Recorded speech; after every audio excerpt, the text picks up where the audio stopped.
start when we are ready to go. So should we start? I don't know that we can until we have a quorum. Oh, right. That's right. Unfortunately, you can't do anything until you have a quorum. I just texted Ryan and Donna to give them a quick reminder.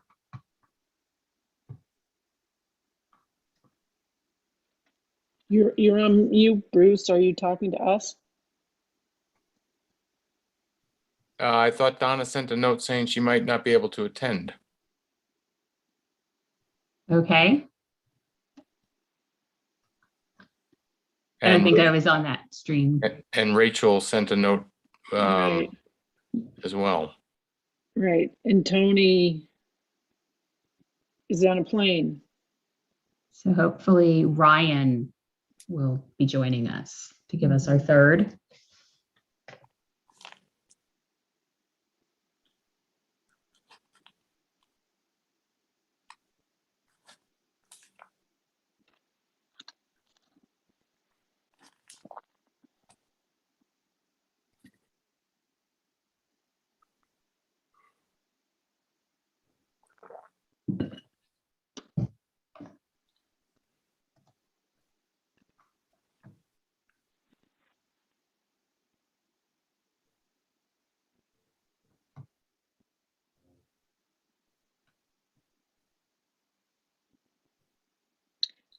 Is there a specified amount of time we should wait till like 6:15 or something before we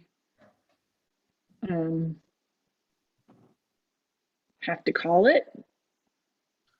Ryan just texted saying he said yes, so he should be here momentarily. Okay. Okay, good.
Okay, I just admitted Ryan, so he's just getting connected now. So Okay, great.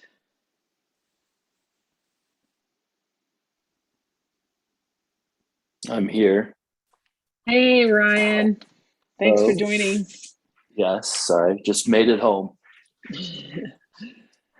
Okay, then we will call the Hideout Utah Planning Commission regular meeting of October 21st, 2021 to order.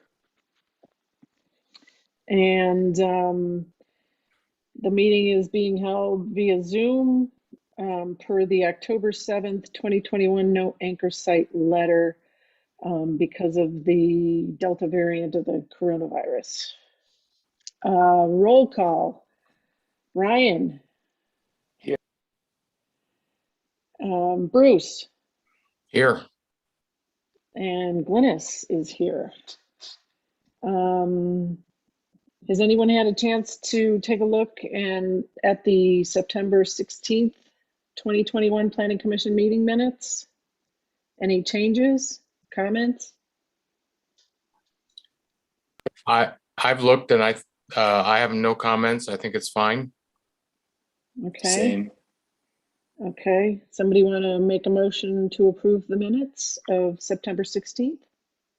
I will move to approve the minutes of the September Planning Commission meeting.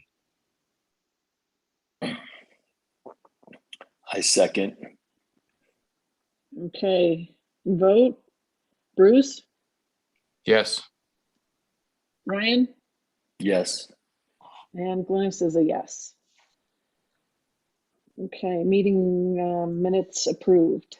So let's move on to the agenda items and we'll continue our discussion of the official zoning map of the town of Hideout. Which is where hopefully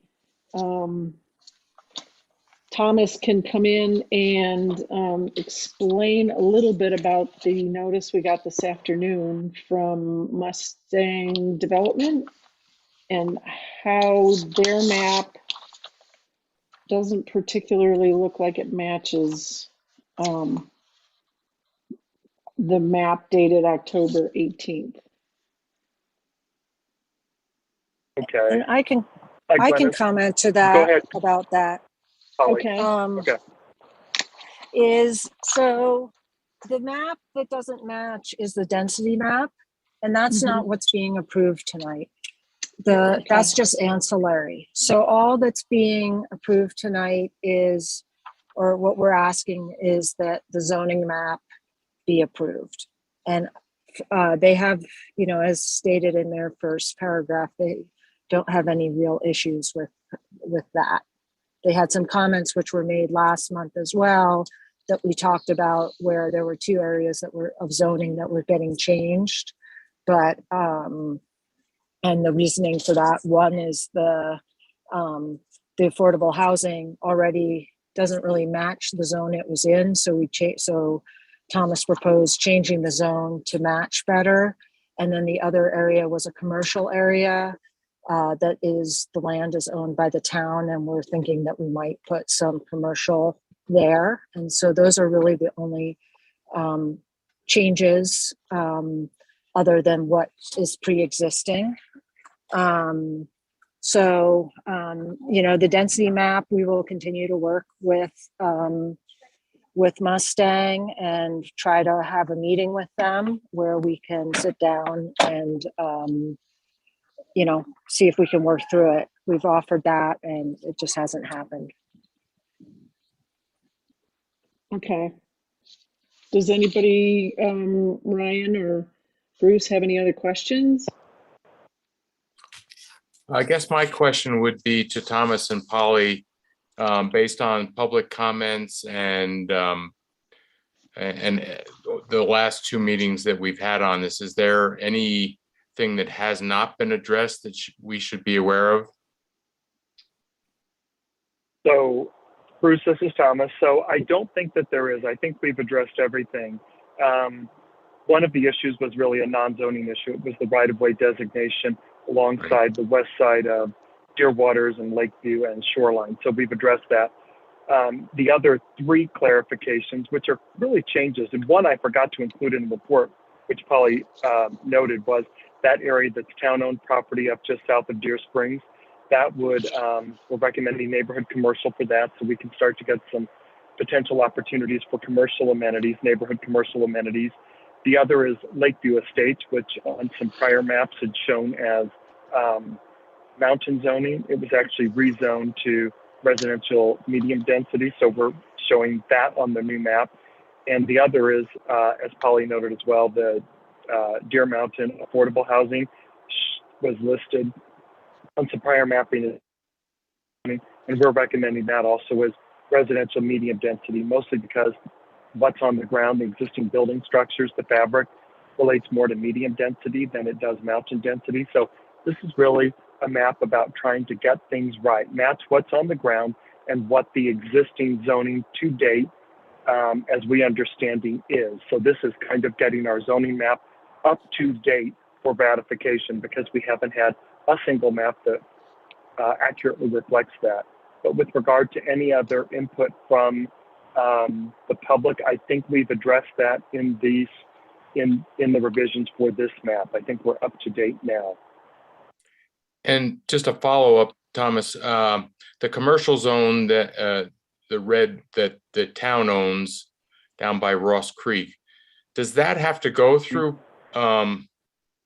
some other process other than just putting it on a map? I mean, does the planning commission and or the town council have to approve something in order to make that as a different zone? Well, you guys would make a recommendation potentially tonight, and then town council would have to approve that and adopt that as the zoning map. But that would be the approval. Okay. And then just one last thing from me.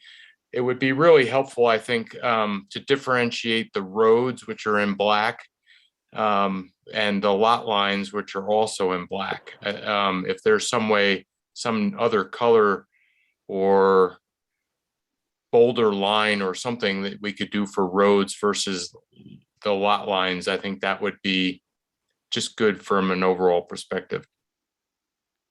We can do that. I'll make it a slightly different color. We debated even whether to show roads and lot lines on here, but we decided to, just because it helps orient people. So yeah, I can change I'll change one of them so that they differentiate from the other. Okay, great.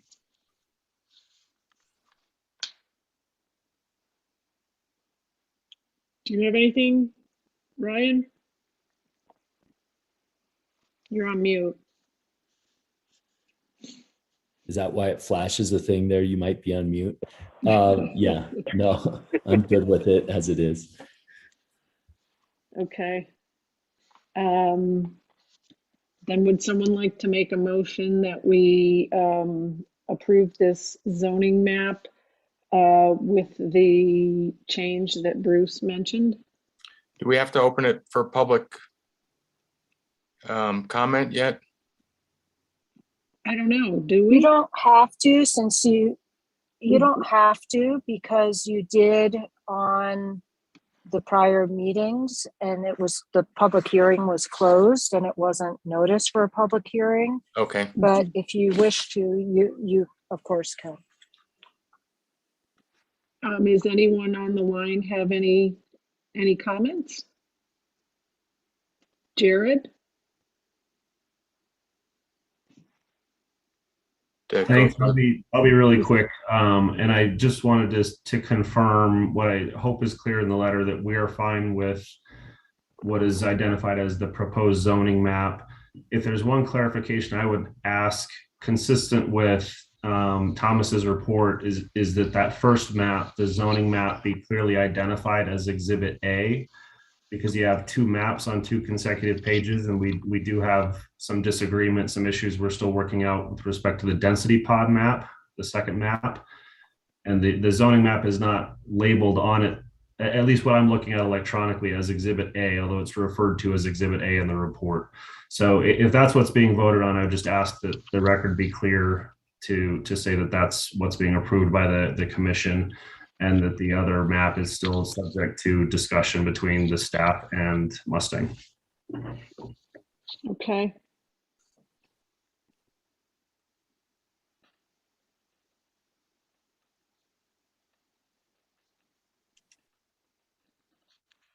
Thanks. So does somebody want to make a motion?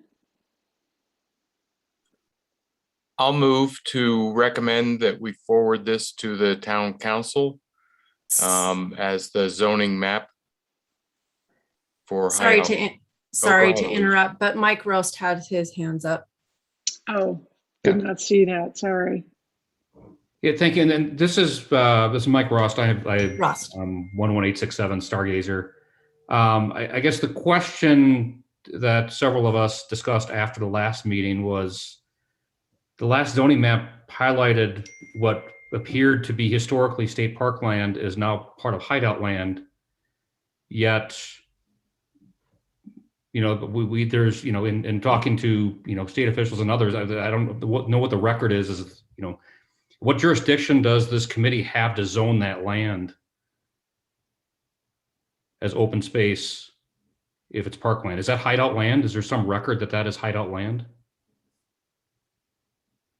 My understanding is that it is within the town jurisdiction.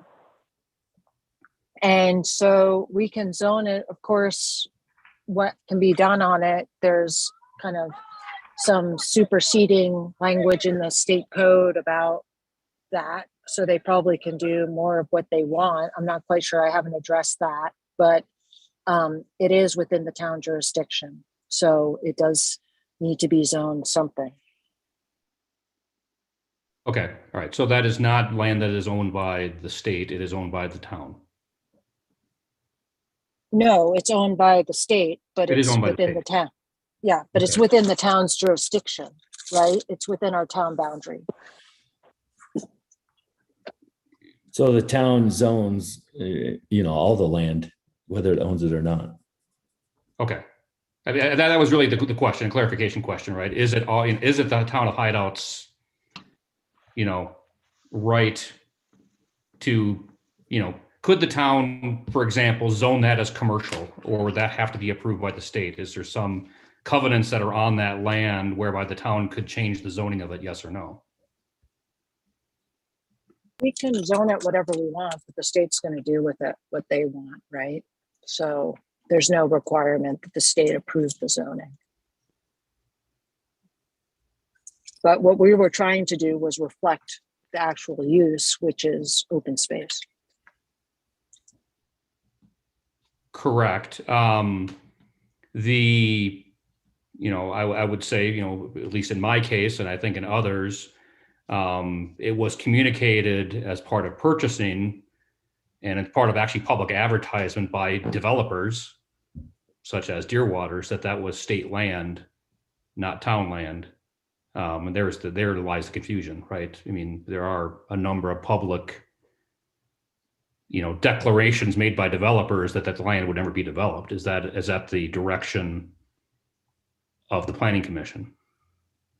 That's how, so it's being zoned currently open space within the town, right? But the confusion is it's within the town's boundary, right? We have, the town boundary goes into the Jordanelle.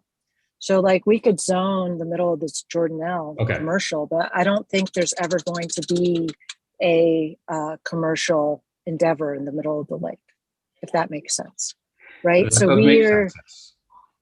So I think that is consistent, right? Like we're just kind of putting what we would call it, because it's open space currently, we're just saying, hey, we're just going to zone this open space. Excellent. Very helpful. Thank you for the clarification. Okay, anybody else? Any other hands I missed? I don't think so. So go ahead and continue, Bruce. Okay, I move that we recommend to the town council this town zoning map, not the density map, the zoning map. With Exhibit the A. minor changes that we requested tonight. Sounds good. I second the motion. Okay, up for a vote. Ryan, Yes. Bruce, Yes. and Glynis, yes. So moved. And then next we have the discussion of the proposed post plan. Can I just say real quick, Mike, and looking at it, I think it's actually like BLM land, Bureau of Land Management, so maybe even national government type lands. I don't think you have much to be worried about as far as it staying open space, just in general. Thank you for the clarification.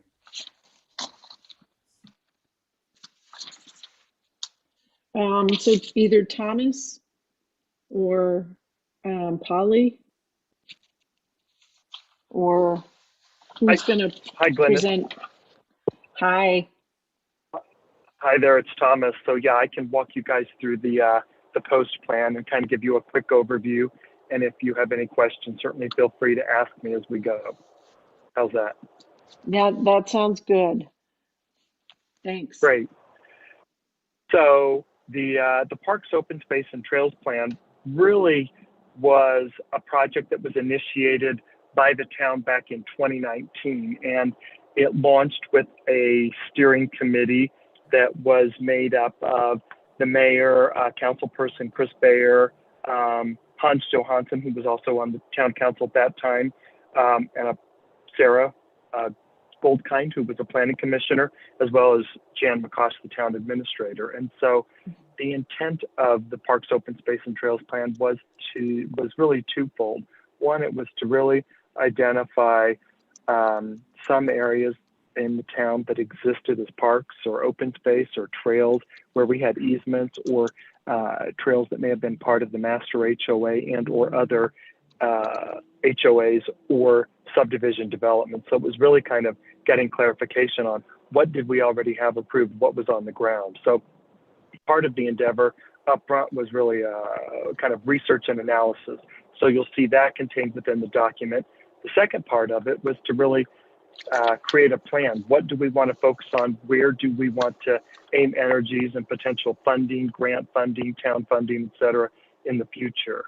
And so if you are taking a look at it, Thomas, I'll go through it very quick.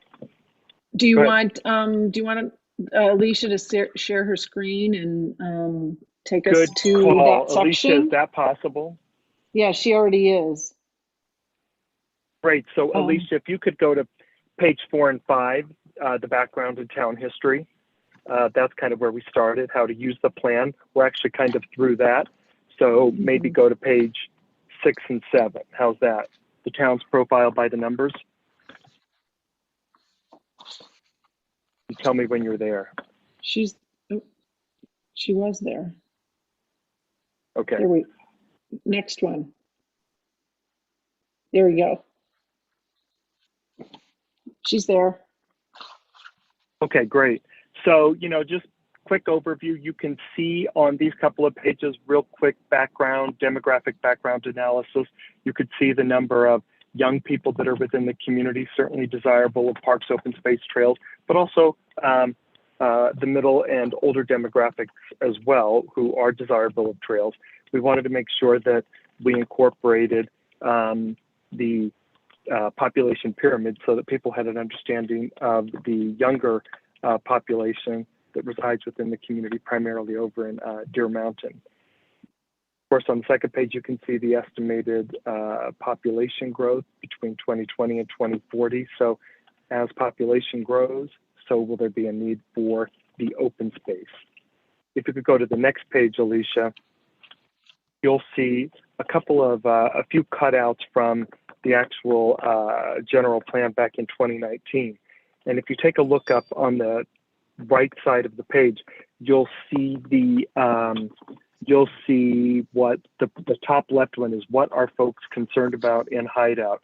The larger the type size is, indicates a greater number of responses for that item. So if you take a look at that, you'll see lack of trails was actually the most request or input item for issues that people had, concerns that people had for the future of the town. So lack of trails was number one. If you look at the top right one, you'll see that was what do you want to see changed in Hideout? Again, larger type, most responses, more trails. And then if you look at the bottom one, it is what is the if you could add one thing to the town, what would that be? You'll see trails and town center as probably the top two inputs by the community. These were from residents in the communities. They worked on the general plan. So that's just to give a background that people were concerned about and wanted more parks, open space, and trails. If you go to the next page, we propose kind of a three-part approach to moving forward. One is supplementing the regulatory toolbox. That's the zoning ordinance. A lot of that work has already been done over the course of the past 6-8 months since this post plan, the initial draft was completed. The second is partnerships and collaboration. Actually, since this was done in draft form back in 2019, we've launched some work with some of our collaborators. And then the final one is financing tools. It goes through it if you go to the next page. So Alicia, that would be 12 and 13. We had initially recommended some zoning language for the town code.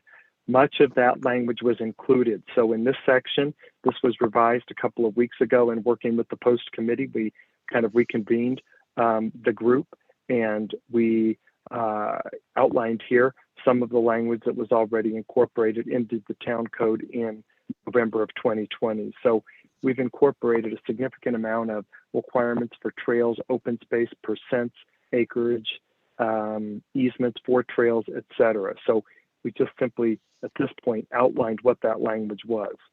I think it's important to keep in mind as we walk through this document that it's not a static document. This document should be revisited by the Planning Commission and the Town Council probably on an annual basis, and we'll continue to work with the post committee as well. But as we think of new needs in the ordinance, et cetera, we'll incorporate them into this document and then get them codified. So this will be an ongoing requirement. Thomas? Alicia, if you go ahead. Yeah, if there are questions, ask along the way. Okay, you keep referring to this post committee. Is that one of the town's committees, or is it somebody who's been hired outside of the town? Okay. Nope, the post committee is made up of folks within the town, and so it's probably now it's changed from its original committee, and now Kathleen is on that. Rachel Cooper is on that from the Planning Commission. Chris Beyer is on that. Jan is still on that committee. We still consult with the town engineer and myself. And so we have a group of 5. It's open to other people if they have an interest in joining, as long as we don't cross a required public meeting notice in terms of council or planning commissioners. But we have met, and we'll probably end up meeting over the course of the next year, maybe every 6 or 8 weeks is probably what we anticipate. Okay, thanks. Great. Yeah, folks, ask questions as we go along. The next page is 16 and 17. Those are some of the folks that we have partnered with and will continue to work closely with. Jan has been working closely with us in terms of ensuring that the trail connectivity is regional in focus. We know that as we think about opportunities along 248 and moving into Summit County on the Camas side, and over toward Park City Heights on the kind of on the western southern side of Summit County toward Park City, that'll be regional in coordination. And so we've actually begun those efforts, and we've met with folks to think about how those trails can connect, specifically in and around Sky Ridge as well. We've met with the developers there to make sure that our trails connect to the perimeter trail around the Jordanelle and into their trail system. The next page, 18 and 19, is kind of a quick review of potential bonding down the road. We know this probably isn't something for right now, as the town gets its finances in order, et cetera. This may be an opportunity down the road. Keep in mind, a bond would require a majority of the residents voting for it. But we just outlined what a bond might look like, what that would add to the tax bill for the average household in the town of Hideout. Down the line, if there were a desire to acquire an open space or a park, we'll need some of those monies. And this just walks through one mechanism. There are others that we could utilize to acquire trail, linear footage, park space, or open space. Go ahead. I was just going to ask, are there any any grants that we might want to pursue? We are consistently applying for grants. Jan has done a good job. We have consistently looked for grants, and as this gets adopted, we'll have increased opportunities to look for grants. That's probably the lowest hanging fruit that we can go for in terms of funding now, and that's exactly what we'll do upon adoption of this document. Okay. It looks like Chris Bear. Yep. Yeah. Hey, thank you for recognizing me. Thanks, Glennis. I just wanted to mention one of the important things when seeking grant money is to actually have a project planned out where you've estimated the project costs, et cetera, because when you're filling out a grant application, they don't just write a blank check, right? If you're applying for grants, it's for a particular project. So one of the important reasons we need to get this post plan adopted is so that we can start contemplating those projects and approaching, for example, UDOT for that spine trail, or coming up with, any other potential projects we might have in order to go after grant money. Let's say, I'm not saying we want to do this, but let's say we wanted to put in a playground someplace, or maybe, some other amenity that might be recreational focus that could be eligible for an outdoor recreation grant. We need to actually have a project contemplated in order to get that money. And the other thing is you can't have started the project when you're seeking the grant money. So this post plan really provides, I think, the foundation for us to go forward and start contemplating some of those projects where we could go after funding. Okay. Thanks for that explanation. Yeah, that's a good point. And in this document, if you move to the next page, we've outlined 7 post priorities. And I won't go through these in detail unless you guys really want me to, but really, if you take a look here, we've kind of got a priority number 1, which is ensuring compliance with previously approved subdivisions. And that is, go ahead. My question kind of relates to priority 5, so I don't know if you want to continue and then I'll ask my question. Well, go ahead and ask your question and I'll come back and outline the priorities. That's fine. Okay, Yep. Well, priority 5 is establish a connection to Jordanelle State Park. When we first moved in, people had kind of cut the fence and we went across and we used the trails all the time. Well, the park has gotten where they close it off and they don't want us to go anymore. But what is done in other communities that abut state parks? Like, how can we do this? How can we connect? Well, our understanding is that for us to be able to connect to the state park, you can't walk off a trail in state park land, state land, onto private property land. And so there has to be a transitional component. So what we've recommended is that in those areas where we would like to connect to the state park, we would have to have, a 10 by 20, a 20 by 20, a 10 by 20 foot piece of property that would be dedicated to the town of Hideout.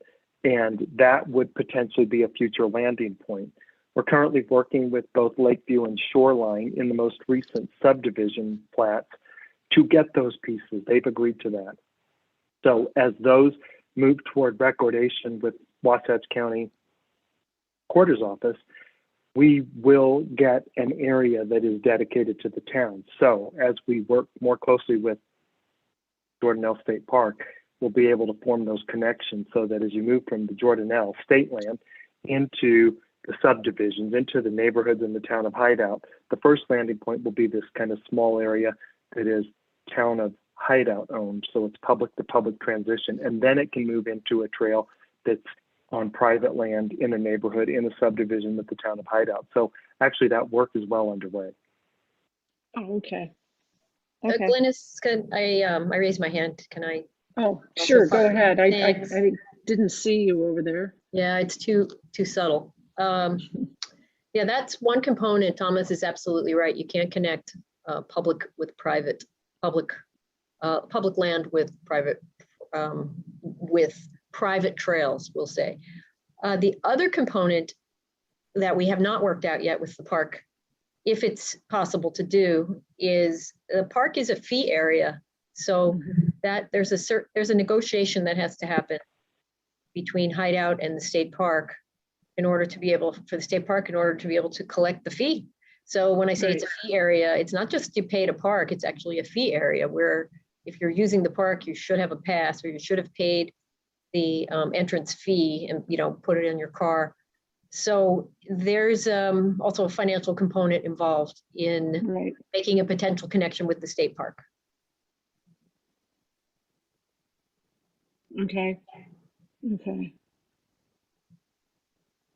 So if I'm hiking on the one of the state park trails, I should have my pass with me. Is that? No, you should have purchased a pass, or you should have paid in some way. Because remember, it's not a parking pass; it's a fee area. So you're supposed to have paid to use it. It's very, very hard to enforce, and it's particularly hard in Jordanelle State Park because it's a lot of area to cover, and they don't have a lot of rangers. I don't know if they've hired more since last time I talked to the park manager, but it's a lot of area for only a small amount of patrolling. So it's difficult to enforce.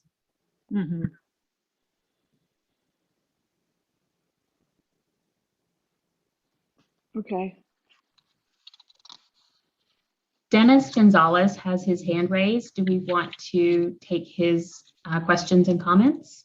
Sure. You know, I was seeing that before and now I can't, now I don't see it. Can you hear me okay? Yeah. This is Dennis. Yes. Yeah, I just thought earlier we said that the hideout map included part of the state park all the way into the lake. So it seemed to me that it might be a lot easier to get the trails hooked up if in fact that's part of the hideout. Yeah, I can comment on that.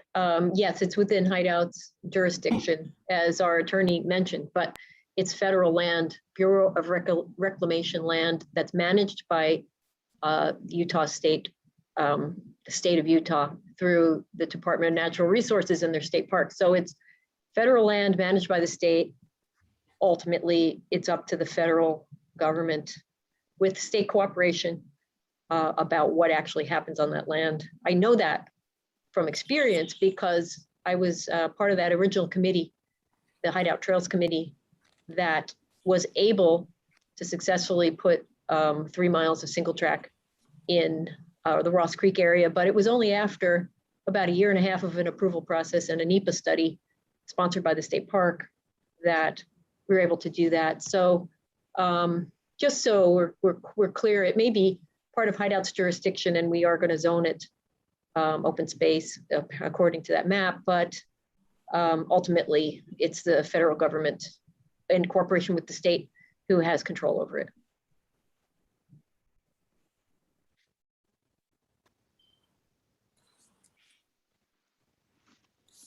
Yep, that's right. Ultimately, that's their land and we'll coordinate with them because they are the owner of that land. But as the town, the jurisdiction, we can certainly collaborate and partner with them. And that's our intent to do so. Okay. Glynis, I can walk through a couple of the other priorities and then certainly entertain questions. But priority number 2 was basically finalizing the bike and pedestrian trails in and around Deer Springs and Rustler. We're well underway on that. A couple of those have already been constructed. Hans had done some work actually up in the Deer Springs area and constructed those late last year. And so those are in. There's a couple of opportunities down near Rustler that we would like to make some kind of easy connections to up toward the Forevermore Court area. So those are early recommendations. Certainly combining priority 3 is coordinating and looking at opportunities with UDOT and Summit County to create a spine along Route 248 that could kind of be kind of the central system for a trail system throughout Hideout because so many people use 248 to cycle. Could it be an opportunity also for running, walking, folks with carriages, et cetera? If we had a separated trail system along Route 248, we could start to connect from Park City Heights over in Park City down toward Camas. Again, a separated trail system would provide an opportunity for not just cyclists on the road, but other users as well. Hey, Thomas, may I add to that? And Glynis, you can tell me if I'm out of order, but. No. I was just going to tell Alicia that we're actually on page 22 now. Okay. Well, since we're talking about the spine trail and 248, 248 is a really important highway managed by UDOT, but it bisects Hideout right in half, and it effectively isolates the Soaring Hawk side from the we'll call it the Hideout Canyon side. It totally cuts us off from each other, and so that's a really important. It's not just the spine trail itself, but it's also getting across the highway and making sure that the subdivisions and neighborhoods within Hideout are connected to each other.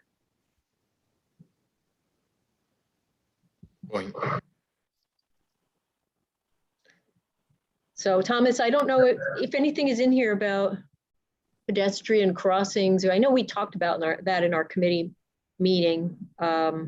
We do have a couple of pedestrian crossings noted here. And if you take a look at this map, you'd almost have to zoom in, and you don't have to do that, Alicia, but you can kind of see where there are stoplights shown. One is up near the Deer Mountain Affordable. One is down near the Hideout Canyon Drive, and then the other is over toward Toohey and moving up into Golden Eagle. Those are opportunities for potential stoplights along 248, which could offer easy at-grade crossing. We don't think that is the safest, but those are the current negotiations with UDOT as far as potential future locations for stoplights. But we're exploring underground options, a tunnel option under and/or overpass options, just because it does two things. One, it's a little bit safer. And then two, it also doesn't stop traffic along 248. So it kind of keeps the flow going. So we're exploring options. Yep. I have a meeting on Monday to explore further that tunnel. I submit for a grant with CBDG, which was not successful, but we're going to revive that. And so there is some, we continue to try to connect the communities. I think it's a priority. So anyway, that's just an update there. No, that's a great update. And I know that, even if we were looking at the possibility at the north one up near Deer Mountain Affordable over toward the Deer Springs property, Nate and some of the other folks there that have privately owned land up in that area have been working closely with us, and they're agreeable to doing what it takes to make that happen. So with the right grants, with the right monies, with the support from the state and UDOT to do that, I think that creates a real opportunity for us down the line to create a connection from east to west, as Chris pointed out. Super. And Jan, what's the location you're proposing, Jan, to the state?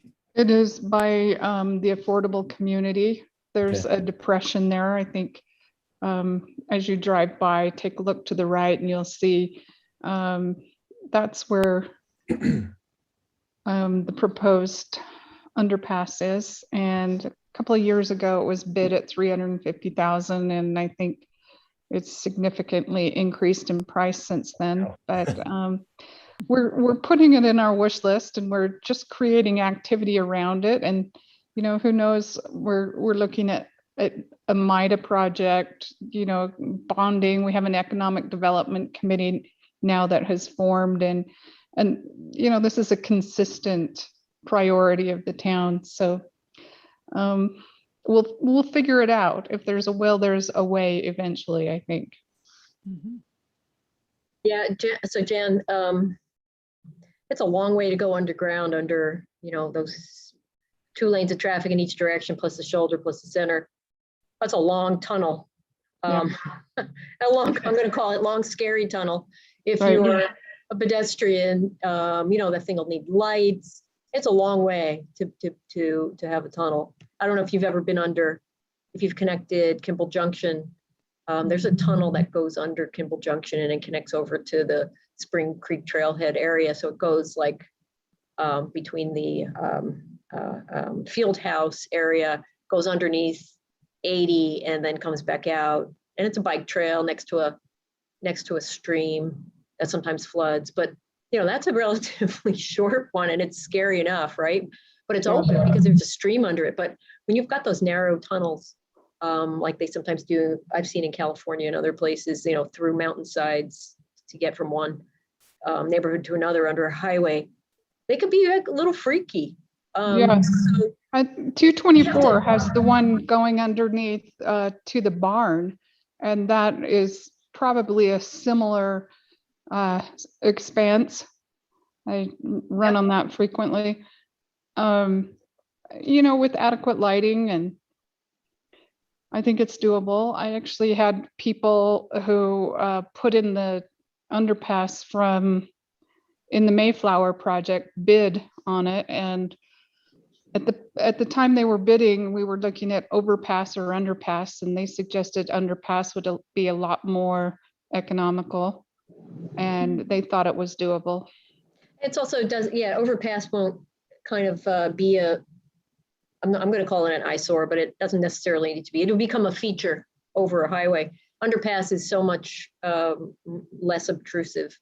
But these are the kinds of projects we want to be able to recognize in our master plan here, this post plan, that we have a need to get under this highway and connect our communities. So Thomas, I don't know if you've pointed that out in here specifically, but I would, I think some language acknowledging that crossing, not just the spine, but actually getting under the highway or across the highway, besides those traffic lights, perhaps, that will someday come in.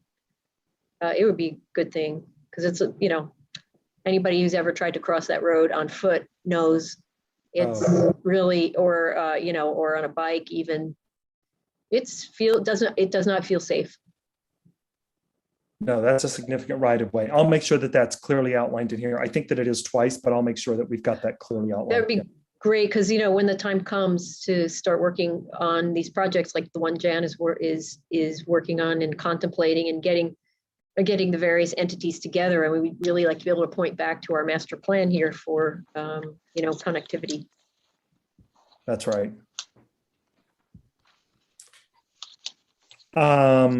If you can go to the next page.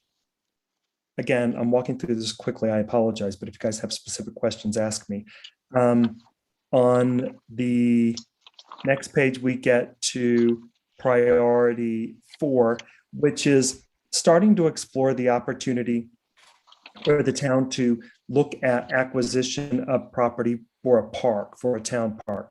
Now, we do have some opportunities for parkland in some of the more recently approved developments. Up in Deer Springs, there's a park area and an amphitheater proposed. In Deer Waters, we have a small park area that will be built very, very soon, now that one is finishing up. So we have a couple of smaller parks. Those are dedicated for public use. They're certainly townwide use.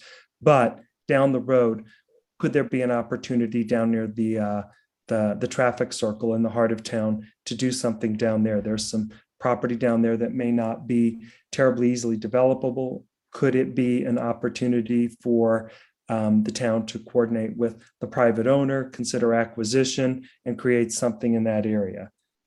Again, likely this would require pretty significant grants and or a bond. So this could be a little bit down the line.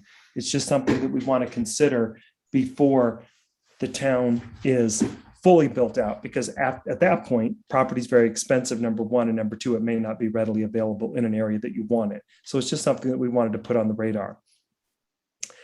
Number 5 were the connection points to Jordanelle. Again, we touched on that, and those are well underway, which is quite good. And it's been worked out pretty well with both Shoreline and Lakeview, that both touch and have frontage along Jordanelle Park. If you go to the next one, Alicia, these are kind of specific points. These are kind of the last mile, we call them, connections between significant trails that don't have that final piece, a trail that may not get you over to a right of way, a trail that may not cross from one neighborhood to the next. These were really specific GIS mapped areas that we could start to look at. These are probably best coordinated with the developers and the subdivisions. And so we outline these specifically so that we could start to work with the developers, the neighbors, with the residents to establish those final connections. So just where trails kind of stop short of making that final connection, very specific in this area. And then the last one is priority 7. Excuse me. And this one is looking at opportunities to use some of the rights of way, the utility rights of way, the power lines that run through town, and some of the other rights of way. Can we start to use those as opportunities to create a more robust trail system that kind of weaves from kind of the north to the south end of town? There's some interesting grade changes in a few of these areas, but with that being said, Rocky Mountain Power in the past has been willing to work with local jurisdictions, county jurisdictions, to allow for horizontal infrastructure development under those, within those easements, under those lines. And so this could be an opportunity for a pretty good public-private partnership to see almost a secondary spine connection off 248 that runs along the major power line rights of way. So those are, that is a quick overview. Those are the top 7 priorities. I think it is worth noting that I'm willing to answer any questions, get into the specifics as you guys want. And certainly there's a couple of post-committee members here. Chris has been involved from day one. She's great. But I think that it's important to remember, as I said up front, this plan is really a starting point. We know that it's going to tweak, pivot, change as we move forward, as different subdivisions come before us, as you all review and approve those. We want to make sure that those are reviewed in conjunction with the parks plan. But if something's not anticipated, it's not to say that we don't want to coordinate with that developer and make sure that those trails in that neighborhood, that subdivision, aren't connected. We do. That's going to be important down the line. And since over the course of the past 2 years, we've done a really good job. You all have done a really good job making sure that those easements are included on their plats, et cetera. So those will get built so they do connect. So some of this is well underway. We're still in the first 3 innings, but it's well underway. This looks like a great report. If you, it's kind of hard for me to see it on my screen. If you could email it, that would, and then kind of look at it, that would be great. And then I'm not an English major, but I think diligently might be mistaken. Yeah. It is incorrect. I noticed that as well. That's the magic of InDesign. No spell check. Okay. Okay, are there any other questions? Bruce? No, I think they've done a great job. I've seen parts of this before, and I think it's great, forward thinking, and we got, the sooner we can get it implemented, the better. Is there something specific we're being asked to do tonight in regards to this? I think what we would like is for you to make a recommendation to the town council for them to adopt it so that they could start to use this as the adopted plan as we pursue grants, et cetera, kind of attach it to the general plan as a component so that we can validate it and pursue grants. And if we're going to do that, we're going to want to notice it for a public hearing as a general plan kind of component. So that's why we're not really looking for action tonight, but just a discussion, and then we'll hold a public hearing at the next meeting. Yeah, that sounds good. And post it, send it to us so we can look at it. I guess my one question, it sounds like Jan is working on, the underpass and getting her own bids and all that kind of stuff.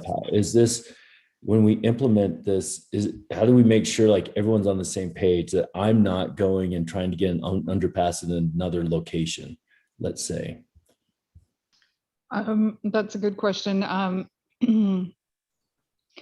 I think every grant would be, I would I would know of any grant going out. And this one, I'm working collaboratively with Tim. So, it's great that he's on board, and it helps us just add more opportunities to look and to apply. But I think any grant would be coordinated through me. I would be aware of them. So I don't think there's much chance of being out of sync on a project this large.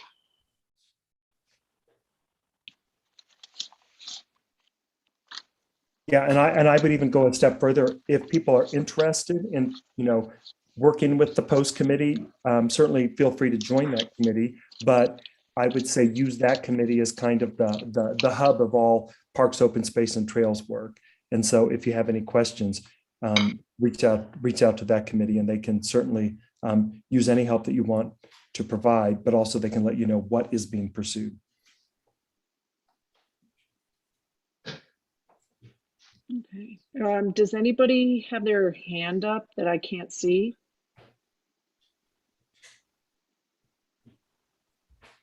No. Then I guess we move to have the public hearing on this. So we'll put that on the schedule for your next meeting in November. Yes, Okay. And then we'll take it to council. Do we have to have one or two? I think we just need one. Polly, am I right on that? I'm sorry, one meeting, One public hearing. Yes, just one public hearing is fine. Okay. So we'll notice it correctly for the next meeting. Okay. Okay. Does anybody have anything else that may not be on the agenda? Because I have a quick question.